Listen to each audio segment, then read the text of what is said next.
Bismillahirrahmanirrahim. Kita tengok soalan SPM 2025, kertas 1, soalan 25. Antara yang berikut, yang manakah adalah deterjen? Okey.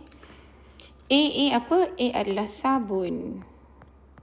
Natrium palmitate. Okey. Daripada asid palmitik. So asid palmitik gabung bertindak balas dengan natrium hidroksida tu nanti jadi natrium palmitate. Okey, B tak ada. C ni adalah serbuk penaik. Kalau dalam silibus kita guna dekat chapter 4 termokimia. So jawapannya adalah natrium lauryl sulfate.